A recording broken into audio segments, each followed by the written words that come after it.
Bismillahirrahmanirrahim. Assalamualaikum warahmatullahi wabarakatuh. Teman-teman, bapak-bapak, ibu-ibu, asatidzah semuanya yang dirahmati Allah Subhanahu wa taala. Alhamdulillahirabbil alamin. Wa bihi nasta'in wa ala umur dunya waddin. Assalatu wassalamu ala asyrafil anbiya'i wal mursalin wa ala alihi wa sahbihi ajma'in. Amma ba'd. Fa ya ibadallah, usi nafsi wa iyyakum bitaqwallah. Faqad fazal muttaqun. كما قال الله تعالى في كتابه الكريم أعوذ بالله من الشيطان الرجيم بسم الله الرحمن الرحيم يا أيها الذين آمنوا اتقوا الله حق تقاته ولا تموتن إلا وأنتم مسلمون وقال تعالى يرفع الله الذين آمنوا منكم والذين أوتوا العلم درجات وقال النبي صلى الله عليه وسلم من سلك طريقا يلتمس فيه علما سهل الله له طريقا إلى الجنة. الحمد لله والشكر لله. Sudah lama kita tidak bersua. Mohon maaf sebesar-besarnya karena ini kesalahan saya pribadi juga. Malas-malasan membuat sharing ini, konten ini, sehingga sudah lama kita tidak bermuajah lagi dalam satu majlis online ini. Pembahasan kitab Riyadhus Shalihin ini. Salawat serta salam semoga tetap tercurah limpahkan kepada Rasulullah SAW, dan semoga juga sampai kepada para keluarganya, kepada sahabatnya, kepada tabi'in dan semua yang menjalankan risalahnya, kepada umat muslim secara keseluruhan hingga akhir zaman kelak. Dan mudah-mudahan Rasulullah SAW mengakui kita sebagai umatnya di akhir zaman kelak, di pada mahsyar kelak. Amin amin ya rabbal alamin. Sehingga kita layak mendapatkan syafaatul uzma dari Rasulullah SAW. Teman-teman dimuliakan Allah Subhanahu wa taala, alhamdulillah saya senang sekali sudah bisa mulai kajian lagi setelah lama kita sudah tidak berjumpa gitu ya. Dan ini juga merupakan kemunduran bagi saya, tapi mudah-mudahan saya minta doanya dari semuanya. Mudah-mudahan saya bisa tetap istiqomah lagi. Alhamdulillah kemarin juga saya baru saja menyelesaikan ujian saya. Mudah-mudahan selalu diberikan kemudahan ke depannya. Insyaallah kita intahaina fi bab 11 ke-11, babul mujahadah part ketiga sekarang. Karena kita kemarin sudah bahas part 2. Karena sayang sekali kalau kita melengkap bab ini. Karena bab ini lumayan sangat-sangat luar biasa penting lah. Bab mujahadah, tentang bersungguh-sungguh dalam amal saleh, dalam menjalankan agama ini. Kemarin kita sudah membahas tentang hadis bagaimana Rasulullah SAW mencontohkan kepada kita ketika sudah mulai masuk bulan Ramadan, beliau menghidupkan malam, memohonkan keluarganya dan lain sebagainya.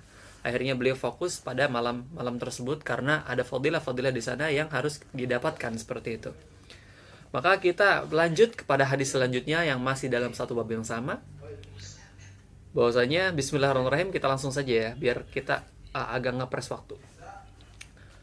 An Abi Hurairah radhiyallahu anhu qala Rasulullah sallallahu alaihi wasallam al-mu'minul qawi khairun wa ahabbu ila Allah minal mu'minid dha'if wa fi kulli khair ihris ala ma yanfa'uka wasta'in billahi wa la ta'jiz wa in asabaka shay'un fala taqul law anni fa'altu kana kadha kadha kadha maratan faqat kada wa kada walakin qul qaddarallahu wa ma syaa fa'al fa inna law taftahu amal syaitan. Nah, teman-teman yang dimuliakan Allah Subhanahu wa taala, kita langsung artikan secara harfiah dari Abi Hurairah radhiyallahu anhu, bahwasanya beliau berkata, qala Rasulullah sallallahu alaihi wasallam, bahwasanya Rasulullah sallallahu alaihi wasallam bersabda, al-mu'minul qawi khairun wa ahabbu ilallahi minal mu'minil ad-dha'if. Bahwasanya seorang mukmin yang kuat Allah lebih cintai dibandingkan mukmin yang dhaif. Jangan dipotong di sini, ada pemahaman tertentu yang bisa kita ambil. Wa fi kulli khair, dan di segala hal menjadi sebuah kebaikan. Ihris ala ma yanfa'uka, maka fokuslah, kerjakanlah apa yang bisa memberikan manfaat kepadamu, apa yang bermanfaat kepadamu, wasta'in billahi wala ta'jiz, dan mintalah pertolongan kepada Allah Subhanahu wa taala, wala ta'jiz, dan janganlah engkau merasa lemah. Tuhanmu itu maha kuat. Fa in asabaka syai'un fala taqul, maka ketika engkau ditimpakan musibah oleh Allah Subhanahu wa taala, maka janganlah engkau mengatakan lau anni fa'altu kana kadza wa kadza, andai saja aku melakukan ini dan ini dan ini sehingga aku terbebas daripada musibah ini. Jangan katakan seperti itu. Tapi walakin qul, tapi katakanlah qaddarallah wa ma syaa fa'al, bahwasanya ini adalah Allah yang takdirkan untuk saya, dan barang siapa apabila Allah ingin berkehendak, maka biarlah agar Allah berkehendak terhadap sesuatu itu. Kita tidak bisa melakukan apapun seperti itu. Fa inna law taftahu amal syaitan, kalau kamu melakukan kayak gitu, kayak misalkan diberikan musibah, lalu saya harusnya kayak gini, untung kamu kayak gini, nanti kamu nggak kayak gini loh, itu nanti akan dimasuki syaitan, pintu-pintu masuknya syaitan. Maaf ya teman-teman, ini saya agak kedinginan karena lagi musim dingin. Hadis riwayat Muslim dan Ahmad rahimahumullah. Kita langsung masuk kepada bahasa hadis. Yang pertama, al-qawi. Maksud dari qawi itu apa di hadis ini? Ya, kuat, benar. Tapi ada makna-makna tertentu yang memang kita harus pahami. Qala Qurtubi, dari Qurtubi bahwasanya beliau mengatakan al-qawi itu adalah qawiyul badan wan nafs, kuatnya badan dan juga jiwa. Mohon maaf ya, saya ambil jaket dulu.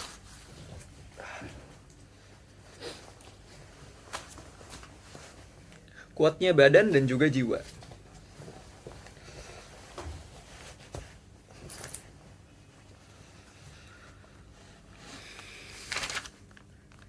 Oke. Wal azima, dan juga tekad. Qawi di sini maksudnya bukan cuma jism ya, ternyata. Alladhi yasluhu al-qiyami bi wadhaif al-ibadat min al-hajj was-shawm wal-amri bil ma'ruf wan nahyi 'anil munkar. Dan dengan azimah itu, dengan tekad tersebut, dengan azam tersebut ya, itu bisa memperbaiki semua ibadah kita, termasuk kita ibadah ketika qiyamul lail, haji, saum, amar ma'ruf nahi munkar. Itu semua perlu tenaga, perlu fisik yang optimal dan tekad yang kuat. Kalau nggak mungkin. Siapa yang bisa menahan saum, makan, minum, amarah dari pagi sampai maghrib, kecuali mereka orang-orang yang memang punya azimah yang kuat. Siapa yang bisa melakukan haji, jalan jauh mutar Ka'bah dengan desak-desakan, dengan harus pergi ke Ka'bah gitu, ke Mekah dari tempat yang jauh. Kalau nggak punya fisik yang optimal dan juga tekad yang kuat, maka tidak akan pernah bisa dilakukan. Itulah maksud daripada qawi, bukan sekadar badan ya, tetapi apa yang di dalam, apa yang di luar. Jadi seluruh gitu. Seluruh elemen yang ada di tubuh kita itu qawi, yang dimaksudnya itu kuat di sana. Terus wadha'ifu ka'aksuhu. Dhaif itu ya udah kebalikannya dari kuat, lemah dari segala hal. Wa fi kulli khair, gitu, dan di dalam segala kebaikan. La ta'jiz, maksudnya tuh ya jangan merasa lemah dengan apa yang engkau mintakan itu, jangan takut untuk tidak dikabulkan, seperti itulah.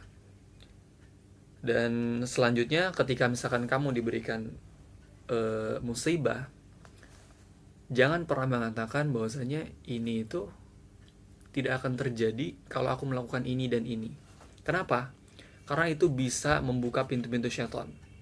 Karena itu semua masuk ke dalam bab qadar, bab ketetapan Allah Subhanahu wa taala, bab takdir. Ketika kita mengatakan bahwasanya musibah ini yang sudah terjadi bisa kita cegah kalau kita melakukan ini ya, maka bisa saja setan masuk dan itu bisa merusak akidah. Contoh misalkan kamu bercanda sama teman kamu sendiri di pinggir jurang, dorong terus tarik lagi. Kalau aku nggak tarik jatuh kamu. Nah, ini sebenarnya udah nggak benar. Atau misalkan sakit, kamu sih begadang. Iya, memang wasilah dari dia sakit mungkin bisa saja begadang. Tapi lebih daripada itu, lebih baik kita mengatakan, wah nggak apa-apa, qadarullah wa masya'a fa'al. Kalau Allah mau berkehendak, ya sudah. Saya sakit ini karena saya ini. Ya mungkin Allah takdirkan saya sakit, mungkin karena begadang. Tapi tetap, ini qadarullah. Begitu. Jangan lupakan Allahnya, takdirnya, masyiatillahnya, seperti itu, kehendak Allahnya. Memang mungkin semua perlu wasilah, tapi jangan pernah mengatakan ya, ketika ditimpa musibah, saya harusnya begini. Oke, itu untuk penjagaan nanti. Tapi kalau sudah terjadi, jangan katakan seperti itu. Oke? Begitulah kira-kira. Jadi, hadis ini secara umum kita sudah bisa melihat ya, bahwasanya ini tentang bagaimana Allah itu mencintai seorang hambanya yang kuat. Kuat di sini disebutkan bahwasanya nggak kuat secara fisik aja. Kalau kuat secara fisik aja, maka orang-orang yang binaragawan, yang otot-ototnya besar tapi nggak sholat, itu Allah lebih cintai. Ternyata tidak. Yang dimaksudkan itu bukan hanya itu, tapi kuat secara fisik, kuat maksudnya sehat. Agar apa? Agar melakukan ibadahnya maksimal, khusyuk dan lain sebagainya. Jadi maksud dari kuat di sini, maksud daripada harus mengolah badan dirinya itu tetap li ajlil ibadah, bukan li ajli yang lain-lain, begitu ya. Fokus kepada ibadahnya kayak gitu. Jadi biar kitanya kuat ibadah, kuat bangun pagi, subuh, sebelum subuh atau dan lain sebagainya. Jadi maksudnya seperti itu. Dan di sini juga pengarang ini, pentahqiq kitab ini memberikan apa-apa yang bisa menalkiskan kepada kita agar mempermudah kita untuk memahaminya. Meringkas apa-apa saja yang bisa kita ambil daripada hadis tersebut. Annal quwwah wad-dha'f innama huwa binisbah lil mujahadatin nafsi wal muhafadzah 'ala ta'ah. Nah, dimaksud di sini adalah kuat dan lemah itu maksudnya adalah binisbah. Jadi disandarkan, maksudnya adalah untuk membahas tentang apa sih? Membahas tentang bagaimana kita agar bisa bersungguh-sungguh untuk diri kita, jiwa kita, dan juga menjaga kita dalam ketaatan gitu. Jadi bukan lagi tentang sehat itu sendiri, tapi sehat untuk lagi. Jadi sehat itu bukan tujuan akhir, tapi tujuan akhirnya tujuan akhirnya bukan sehat, bukan kuat, bukan dan lain sebagainya. Tapi tujuan akhirnya adalah lil muhafadzah, lil mujahadah, li ta'atillah, hakadha. Jadi seperti itu, untuk taat kepada Allah Subhanahu wa taala. Wa fi'lu ma yanfa'un nas wa da'fu syarr anhum. Dan juga memberikan sesuatu, melakukan sesuatu yang bermanfaat bagi manusia, dan juga menolak atau mencegah sesuatu yang membuat manusia itu buruk, mendapatkan sesuatu yang buruk begitu. Dan juga poin selanjutnya, yajibu 'alal insani an yahrisa 'ala ma fihi naf'ahu min amrid din wad dunya bihaitsu yasunu dinahu wa 'iyalahu wa makarimal akhlaqihi. Dan diwajibkan bagi kita, bagi setiap manusia, untuk fokus terhadap apa-apa yang bermanfaat bagi kita. Apa sih yang dicari di dunia? Kita juga nggak harus kita bahas tentang agama, maka secara normal lebih baik kita melakukan sesuatu yang bermanfaat dibandingkan tidak. Nah, maka agama ini mengatakan fokuslah pada hal yang bermanfaat. Apakah tidak boleh melakukan yang tidak bermanfaat? Boleh, silakan. Tapi akan lebih baik fokus terhadap yang lebih bermanfaat, seperti itu. Lalu, bermanfaatnya di arah mana? Di arah pertama din, lalu dunia. Yang pertama itu tetap agama dulu, baru urusan dunia. Maka cara kita menilai sesuatu, mempertimbangkan sesuatu itu harus din, dunia, atau enggak ukhrawi, dunia, akhirat, agama, baru dunia, seperti itu. Bihaits yasunu dinahu wa 'iyalahu wa makamal akhlaq. Jadi ini maksudnya apa? Fokus kepada hal-hal yang bermanfaat itu agar kita usaha kita menjaga agama kita, atau agar tentang akhlak-akhlak kita itu juga terjaga, seperti itu. Poin selanjutnya, wa an yasta'ina 'ala dzalika billahi ta'ala fa inna man a'anahu Allahu u'in. Jadi Allah juga menganjurkan kepada kita, ada dalam hadis qudsi. Nah, lalu di hadis ini mengatakan bahwasanya mintalah kepada Allah Subhanahu wa taala itu pertolongan, jangan minta kepada yang lain.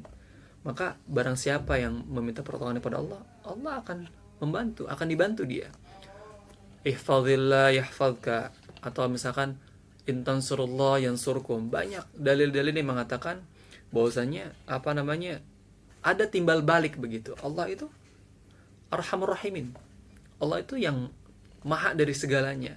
Kita nih ya, kalau misalkan ada orang-orang yang minta, ada yang mintanya mungkin 1 jam di depan rumah kita, atau enggak kita lagi jalan di mana, mintanya itu mungkin sebentar begitu ya, dengan nada-nada yang biasa, memelas dikit. Mungkin bisa jadi kita kasih, bisa jadi enggak, dan kemungkinan kita enggak kasih, bener kan? Kemungkinan saya deh, jangan kita, saya saja. Nah, bagaimana jika dia mintanya itu dari pagi, siang, sore, malam, atau enggak dia ngikutin kita terus sampai memelas, atau minta untuk ngisi tenaga, atau misalkan minta agar dia bisa makan hari ini. Saya yakin pasti antu kasih, karena kita punya rasa. Lah, ini Allah minta agar kita meminta kepadanya, sedangkan Allah Subhanahu wa taala adalah Arhamur Rahimin, Ar-Rahim, Ar-Rahman, Al-Wahhab, yang maha pemberi, yang maha memiliki segala hal. Bagaimana mungkin Allah nggak kasih? Maka yakinlah bahwasanya Allah akan bantu. Begitu kira-kira. Lalu untuk penjelasan selanjutnya ya tadilah sudah kan, tentang bagaimana kita menyikapi musibah. Jangan sampai kita seolah-olah menyalahi takdir, seperti itulah kira-kira. Oke, itu hadis yang pertama yang kita bahas hari ini.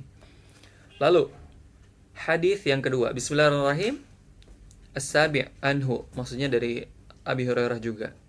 Anna Rasulullah sallallahu alaihi wasallam qala, hujibatin nar bisyahawat wa hujibatil jannah bil makarih. Muttafaqun alaih, hadis rawahu Bukhari wal Muslim wa Ahmad. Bahwasanya Rasulullah sallallahu alaihi wasallam bersabda, hujibatin nar bisyahawat wa hujibatil jannah bil makari. Bahwasanya Rasulullah SAW mengatakan neraka itu dihijabkan dengan syahwat, atau dihiasi lah gampangnya, dihiasi atau enggak dihijab, atau enggak pokoknya dihiasi seperti itu ya, dengan hal-hal yang sifatnya syahwat nafsu begitu, yang senang-senang seperti itu. Wa hujibatil jannah bil makarih, dan jannah itu dikelilingi oleh hal-hal yang kita tidak sukai begitu, secara makna ininya ya. Wa fi riwayat Muslim, jufat badal min hujibat, maksudnya dikelilingi begitu ya. Wa huwa ma'nahu ay bainahu wa baina hadzal hijab fa in fa'alahu dakhalaha. Hadis ini sangat pendek tapi maknanya sungguh-sungguh dalam. Kita sudah lihat waqi'nya bagaimana, realitanya bahwasanya memang benar. Hal-hal yang memang mengelilingi neraka itu hal-hal yang enak begitu ya, sifatnya syahwat. Misal kita mungkin nggak perlu kerja, tapi bisa juga kita ngambil barang-barang orang, dalam artian mencuri begitu ya. Mungkin kan syahwat kita mengatakan bahwasanya malas kerja, nyolong aja lah, ambil punya orang aja lah. Itu berbanding terbalik dengan surga yang dikelilingi oleh hal-hal yang kita tidak sukai. Secara alami, secara manusiawi, secara hawa nafsu begitu ya. Bahwasanya hal-hal yang yang mengelilingi jannah itu sesuatu yang tidak disukai, misalkan salat malam deh, atau enggak salat biasa gitu ya. Kalau secara kita sebagai hamba Allah Subhanahu wa taala, maka kita akan membutuhkan salat.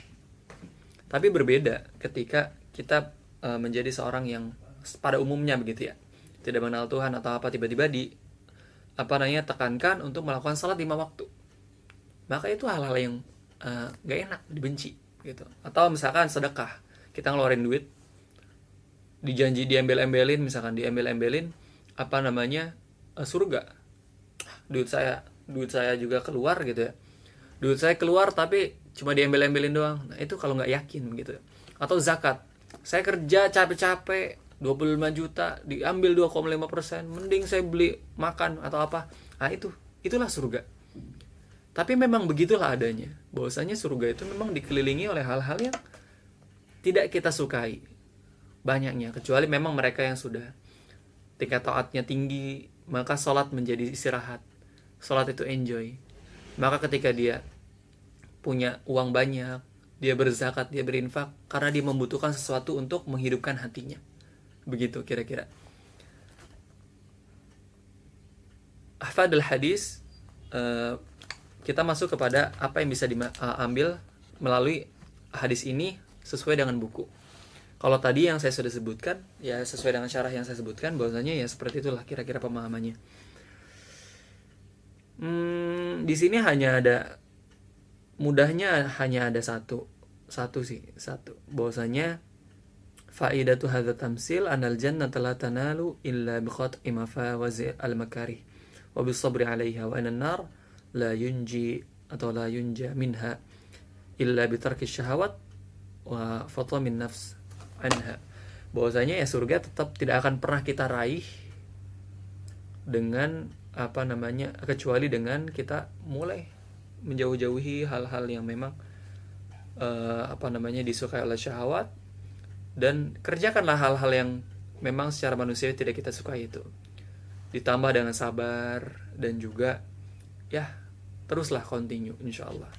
Dan juga di sini dan nar itu tidak akan pernah kita jauh daripada neraka kecuali kita meninggalkan syahwat gitu, dan apa-apa yang menyenangkan hati gitu, yang sifatnya syahwat ya begitu. Bahwasanya Rasulullah juga pernah mengatakan bahwasanya la yu'minu ahadukum hatta hawahu taba'an lima ji'tu bih. Ya mungkin suatu saat kita akan sampai pada titik di mana bahwasanya hal-hal yang makarih ini akan menjadi hal-hal yang hal-hal yang menyenangkan bagi kita. Belum tentu orang bisa sampai pada hal itu. Jangankan sampai pada hal itu ya, mungkin sampai tua, orang sampai meninggal pun orang masih tetap ada rasa-rasa malas. Tapi mudah-mudahan kita, siapapun yang mendengar majelis ini, Allah berikan ladzat taati. Jadi ada satu doa dari guru kami di sini. Beliau menganjurkan untuk mengamalkan doa ini. Doanya adalah Allahumma urzuqni ladzat ta'atik, atau Allahumma inni a'udzubika min maksiatik, atau enggak min ladzati maksiatik wa warzuqna ladzat ta'atik. Maksudnya kayak, ya Allah, jauhkanlah aku, na'udzubillah, aku berlindung padamu untuk hal yang untuk rasa aku menikmati kemaksiatan, dan juga rezekikanlah kepadaku untuk diberikan rasa agar kita menikmati hal-hal yang sifatnya takwa kepadamu. Begitulah. Allahumma inni a'udzubika min maksiatik warzuqni ladzat ta'atik. Kira-kira ya secara harfiahnya mungkin agak berbeda, tapi maksudnya sama seperti itu. Jadi kita sudah bahas hari ini 2 hadis ya pertemuan ini. Tapi 2 hadis yang pendek, gak terlalu panjang ini ternyata pembahasannya lumayan mendalam ya teman-teman semuanya, asatidzah. Mohon maaf kalau memang penjelasannya kurang baik. Jadi saya akan ambil kesimpulan bahwasanya hadis yang pertama kita bahas bahwasanya yang dimaksud dengan kuat itu, mukmin yang kuat itu nggak cuma kuat badan, tapi tekadnya, nafsnya, niatnya untuk melakukan ibadah itu juga harus diperkuat. Jadi kuat di sini li ajlil ibadah. Ujungnya itu bukan sehat, ujungnya itu bukan kuat, tapi ujungnya adalah tambah taat, seperti itu. Dan juga mintalah pertolongan kepada Allah Subhanahu wa taala, jangan pernah putus asa, jangan pernah merasa lemah. Allah itu Maha kuat. Qawi, ya Allah, qawina insyaallah. Lalu ketika mendapatkan sebuah musibah, maka sudah sandarkan pada Allah. Ya Allah, mudah-mudahan Allah engkau ganti. jika memang ini harus hilang atau seperti apa. Jangan pernah mengatakan bahwasanya, ya Allah, kayaknya musibah ini nggak akan nyampai ke saya kalau saya melakukan ini. Itu salah besar, karena bisa masuk syaitan seperti itu. Lalu hadis yang kedua yang hari ini kita bahas tentang neraka dan surga, apa yang mengelilinginya. Bahwasanya neraka itu dikelilingi oleh hal-hal yang disenangi oleh syahwat, dan juga surga disenangi oleh hal-hal yang dikelilingi oleh hal-hal yang kita tidak sukai. Tapi itu merupakan ujian bahwasanya Allah menciptakan kita, salah satunya adalah liyabluwakum ayyukum ahsanu amala, untuk menguji kita mana yang paling baik amalnya. Dan juga idza ahabballahu 'abdah ibtalah, Allah itu kalau mencintai seseorang, Allah akan uji. Jadi sejak manusia diciptakan, bahwa ataupun misalkan seorang yang tidak beragama sekalipun, dia diuji dengan ketidakberagamannya dia diuji dengan tidak keislamannya dia, itu Allah tetap cintai mereka, insya Allah. Mudah-mudahan didapat kenapa Allah cinta? Allah kasih kok tanda-tandanya. Nabi Muhammad, para anbiya yang sebelumnya, Al-Quran, dan banyak mujizat-mujizat lainnya. Ayat kauni, maksudnya ayat dunia ini, bisa dilihat bahwasanya ini ada penciptanya. Jadi Allah tetap mencintai hambanya, insya Allah seperti itu. Apalagi seorang mukmin yang memang sudah punya makan khas, gitu ya, di dalam penciptaan ini, seperti itu kira-kira. Mudah-mudahan Allah Subhanahu Wa Taala memberikan kita keistiqomahan, memberikan saya keistiqomahan, dan saya juga minta doa kepada antum semuanya agar Allah menjadikan saya sebagai orang yang bermanfaat bagi umat, bagi diri, bagi keluarga, bagi orang sekitar, dan bagi umat. Amin amin rabbal alamin. Aqulu qawli hadza wa astaghfirullah li wa lakum. Saya cukupkan untuk hari ini. Mohon maaf jika banyak kesalahan. Saya masih butuh nasihat antum. Jika ada kritik saran boleh langsung komen saja ya. Insyaallah mudah-mudahan apa yang disampaikan juga bisa saya amalkan. Amin amin rabbal alamin. Kita tutup dengan membaca hamdalah dan doa kafaratul majlis. Alhamdulillahirabbil alamin. Subhanakallahumma wa bihamdika asyhadu an la ilaha illa anta astaghfiruka wa atubu ilaik. Assalamualaikum warahmatullahi wabarakatuh. Insyaallah kita ketemu di pertemuan selanjutnya.